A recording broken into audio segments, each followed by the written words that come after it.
ఆ రోజు చంద్రబాబు నాయుడు గారు ముఖ్యమంత్రిగా 2019లో దిగిపోయేటువంటి సమయానికే అక్కడ 3850 సామర్థ్యం కలిగినట్టు పంపులు ఉన్నాయి హంద్రీనివాకు. నువ్వు రాయలసీమ బిడ్డ అని చెప్తూ ఉంటావు. మరి రాయలసీమ బిడ్డ అని చెప్పుకునేటువంటి నువ్వు 5 సంవత్సరాల నీ పరిపాలనా కాలంలో 3850 క్యూసిక్లకి రెడీగా ఉన్నటువంటి పంపులను కూడా ఉపయోగించుకోలేకపోయావు. ఎందుకు కారణం అని చెప్పి ఈరోజు జగన్మోహన్ రెడ్డి గారిని సూటిగా మేము ప్రశ్నిస్తూ ఉన్నాం. 5 సంవత్సరాల నీ పరిపాలనా కాలంలో ఆ పంపులను ఉపయోగించుకునేటువంటి విధంగా ఒక్క పనిని కూడా ఎందుకు చేపట్టలేదని చెప్పి ఈరోజు జగన్మోహన్ రెడ్డిని సూటిగా ప్రశ్నిస్తూ ఉన్నాం. 5 సంవత్సరాల నీ పరిపాలనా కాలంలో హంద్రీనివాకు సంబంధించి ఒక తట్ట మట్టి కానీ ఒక అరబస్తా సిమెంట్ కానీ ఒక్క రూపాయి కూడా ఎందుకు ఖర్చు పెట్టలేదని ప్రశ్నిస్తూ ఉన్నాం. ఖర్చు పెట్టకపోయావు. కనీసం నీ 5 సంవత్సరాల్లో హంద్రీనివాకు ఉపయోగించుకునేటువంటి కరెంటు మోటార్ల బిల్లులు కూడా ఎగ్గొట్టి ఎందుకు పోయావని అడుగుతూ ఉన్నాం. ఇదా రాయలసీమ బిడ్డ చేసేటువంటి ద్రోహం దగ ఈవేళ రాయలసీమకు అని చెప్పి ఈరోజు ప్రజలు ప్రశ్నిస్తున్నటువంటి పరిస్థితి ఈవేళ జగన్మోహన్ రెడ్డి అని చెప్పి తెలియజేసుకుంటూ ఉన్నా. మరి ఈరోజు కూటమి ప్రభుత్వం అధికారంలోకి వచ్చింది. నువ్వు 5 సంవత్సరాల్లో హంద్రీనివాకు చేయలేనటువంటి పనిని మళ్ళీ ఇంకొకసారి చెప్తున్నా, 5 సంవత్సరాల్లో మీరు హంద్రీనివాకు చేయలేనటువంటి పనిని ఒక్క సంవత్సరంలోనే 3880 కోట్ల రూపాయలు హంద్రీనివాకు ఈరోజు చంద్రబాబు నాయుడు గారు ఖర్చు పెట్టి 738 కిలోమీటరు ఎక్కడో కుప్పం బ్రాంచ్ కెనాల్ లాస్ట్ పాయింట్కి ఆఖరి మైలుకి కృష్ణమ్మ నీళ్లు తీసుకెళ్ళాం. పూర్తిగా సమాధి కట్టేసినాము, పూర్తిగా పనులు ఆపిచ్చేసినామని చెప్పి తెలంగాణ అసెంబ్లీ సాక్షిగా రేవంత్ రెడ్డి గారు ఏదైతే మరి స్పష్టం చేశారో ఆ మాట చెప్పినప్పటి నుంచి కూడా రైతుల్లో తీవ్రమైన అభద్రతాభావము ఆందోళన ఉన్నాయి. రైతుల అభద్రతాభావము రైతుల ఆందోళనను డిఆర్సీ ద్వారా ప్రభుత్వం దృష్టికి తీసుకెళ్లేందుకే మేమందరం వచ్చాం. మరి ముఖ్యంగా ఈరోజు మాకు ఎటువంటి అసలు ఏమాత్రం కూడా మా వాదన వినే పరిస్థితి కూడా అక్కడ కనిపించలేదు. ఈరోజు ప్రతి రైతులో కూడా ఆందోళన ఉంది. వర్షాలు బాగా పడినప్పుడు శ్రీశైలంలో ఫ్లడ్డేస్ ఎక్కువ ఉన్నప్పుడు తెలంగాణ పవర్ జనరేట్ చేసిన తెలంగాణ ఎత్తిపోతల పథకాల్లో నీళ్లు ఎత్తిపోసుకున్నా మనం గ్రావిటీ ద్వారా తీసుకోవచ్చు. ఏది వర్షాలు బాగా పడినప్పుడు ఫ్లడ్ డేస్ దాదాపు 150-180 రోజులు ఫ్లడ్ డేస్ ఉన్నప్పుడు ఇది సాధ్యం. కానీ ఫ్లడ్ డేస్ తక్కువ ఉన్నప్పుడు మన పరిస్థితి చాలా ఘోరంగా ఉంటుంది.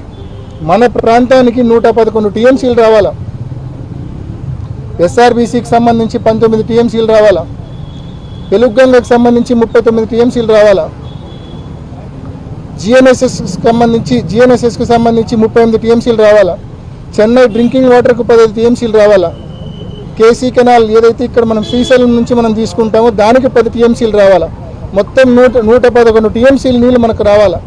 మొత్తం కేసీ కెనాల్ రైతాంగం, జిఎన్ఎస్ఎస్ కింద ఆయకట్టు రైతాంగం, తెలుగుగంగ ఆయకట్టు అంటే బ్రహ్మం సాగరు, SR1 SR2 రైతాంగం, ఇన్ని లక్షల మంది రైతులు వీటి మీద ఆధారపడి ఉన్నారు.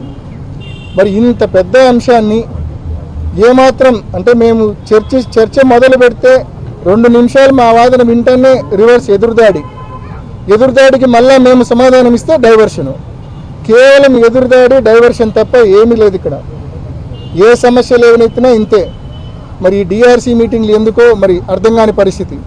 మరి ఇవాళ కూడా రైతుల తరపున రైతులు ఏదైతే ఆందోళన పడుతూ ఉన్నారో, ఓ పక్క తెలంగాణ పవర్ జనరేషన్ అనే పేరుతో నీళ్లు కిందికి వదులుతూ ఉంది, ఓ పక్క పాలమూరు రంగారెడ్డి దిండి ఎత్తిపోతల నుంచి వాటరు రోజుకు 3 టీఎంసీలు పంప్ చేస్తే 5-6 టీఎంసీలు వచ్చే ఫ్లడ్ ప్రతిరోజు తెలంగాణ ప్రాంతానికే పోతే ఎప్పుడు నీళ్లు 880 లెవెల్కి రావాలా, ఎప్పుడు 854 లెవెల్కి రావాలా, ఎప్పుడు మన ప్రాంతానికి నీళ్లు రావాలా?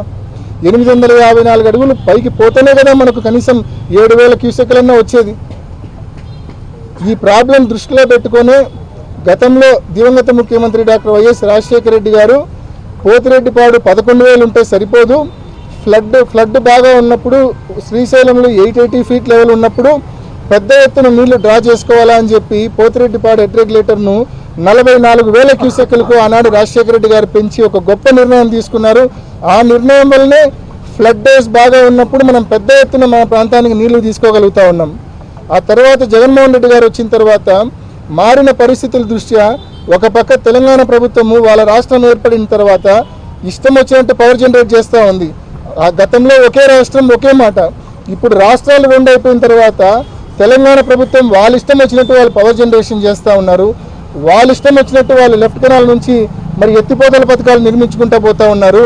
మరి అదే జరిగితే మనకు హక్కుగా రావాల్సిన నీళ్లు, మనకు అలొకేషన్ చేయబడ్డ 111 టీఎంసీల నీళ్లు మనం డ్రా చేసుకోవడం అనేది అసాధ్యమైన పరిస్థితి వస్తుంది. కాబట్టి చదరంగంలో ఎత్తుకు పై ఎత్తు ఎలా వేస్తారో తెలంగాణ ప్రభుత్వం ఎత్తులకు పై ఎత్తు జగన్మోహన్ రెడ్డి గారు వేసి వాళ్ళ అనుమతులు లేకుండా ప్రాజెక్టులు ఏ రకంగా ఇబ్బడి ముబ్బడిగా కట్టి నీళ్లు ఎత్తిపోసే ప్రయత్నం చేశారో మనం కూడా రాయలసీమ ఎత్తిపోతల పథకం ద్వారా రోజుకు 3 టీఎంసీల నీళ్లు 800 అడుగుల్లోనే రోజుకు 3 టీఎంసీల నీళ్లు తీసుకొని తద్వారా మన ప్రాంత రైతాంగం యొక్క ఇంట్రెస్ట్ను, మన ప్రాంత వ్యవసాయాన్ని ప్రొటెక్ట్ చేయాలని చెప్పి జగన్మోహన్ రెడ్డి గారు 2020లో దాదాపు ఆ ప్రాజెక్టు మొదలుపెట్టారు. మొదలుపెట్టి ఎన్ని ఇబ్బందులు వచ్చినా దాదాపు 950 కోట్ల రూపాయలు ఆ ప్రాజెక్టు కోసం ఖర్చు కూడా చేయడం జరిగింది. మేము ఇవాళ డిఆర్సీ మీటింగ్లో అడిగింది వీళ్ళని ఒకటే, మీరేం చేసినారని చెప్పి మమ్మల్ని క్వశ్చన్ చేసినారు వాళ్ళు. మేము ఒకటే చెప్పినాం, జగన్మోహన్ రెడ్డి గారు ఈ ప్రాజెక్టు యొక్క ఉద్దేశం ఎక్స్ప్లెయిన్ చేసిన తర్వాత ఈ ప్రాజెక్టు కోసము ఈ పునాదిరాయి వేసిన తర్వాత 950 కోట్ల రూపాయలు మేము వ్యయం చేసినాము. ఈ నుంచి మీరు ముందుకు తీసుకెళ్ళండి, ఆ దిశగా మాకు స్పష్టమైన హామీ ఇవ్వండి ప్రభుత్వం తరపున అంటే ఆ హామీ మాత్రం ఇవ్వరు. కేవలం ఎదురుదాడి, కేవలం డైవర్షను. రాయలసీమ ఎత్తిపోతల పథకాన్ని ముందుకు తీసుకెళ్తామన్న హామీ మాత్రం ఈ ప్రభుత్వం ఇవ్వని పరిస్థితి. నిన్నటి దినాన సాక్షాత్తు మరి మంత్రి గారు, ఇరిగేషన్ మంత్రి గారు చెప్తా ఉన్నారు ఈ ప్రాజెక్టే నిరుపయోగమని. ఆయనకు బుర్ర ఆడుందామని నాకైతే తెలియదు, కానీ ఈ ప్రాజెక్టే నిరుపయోగం అంట. ఆల్రెడీ 798 ఫీట్లో ముచ్చుమర్రు ఉంది కదా అంటాడు. 798 ఫీట్లో ముచ్చుమర్రు నుంచి మనం డ్రా చేసేదంతా 1000 క్యూసెక్కులు. రాయలసీమ ఎత్తిపోతల పథకం ద్వారా మనం డ్రా చేయబోయేదంతా 33,000 క్యూసెక్కులు, రోజుకు 3 టీఎంసీలు. మరి ఆయనకు దీనికి దానికి తేడా లేకుండా ఇరిగేషన్ మంత్రి మాట్లాడుతున్నారంటే నిజంగా మరి ఇంత గొప్పలను చంద్రబాబు నాయుడు గారు ఇరిగేషన్ మంత్రిగా పెట్టడం జరిగింది. మరి తప్పకుండా ఈ ప్రభుత్వాన్ని మరి రాబోయే రోజుల్లో వైఎస్ఆర్ కాంగ్రెస్ పార్టీ తరఫున ఉధృతంగా ప్రశ్నిస్తాం.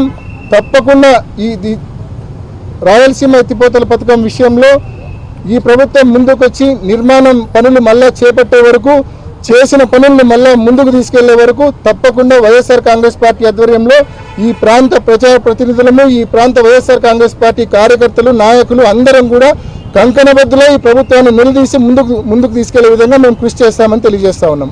తెలుగుదేశం పార్టీ ప్రధానంగా చేసిన ఆరోపణ ఏంటంటే గత ప్రభుత్వ హయాంలో ఏదైతే ఎత్తిపోతల పథకం ఉందో దానికి సరైన అనుమతులు తీసుకోవడంలో ఆగిపోయింది, మా వల్ల కాదనే బలమైన వాదన వినిపిస్తుంది. ఇప్పుడు ఒకటే తెలంగాణ ప్రభుత్వం ఒక పక్క పాలమూరు ఎత్తిపోతలు ఎటువంటి అనుమతులు లేకుండా కడతా ఉంది, దిండి ఎత్తిపోతలు ఎటువంటి అనుమతులు లేకుండా కట్టుకుంటూ పోతా ఉన్నారు, ఒక పక్క పవర్ జనరేషన్ చేసుకుంటారు.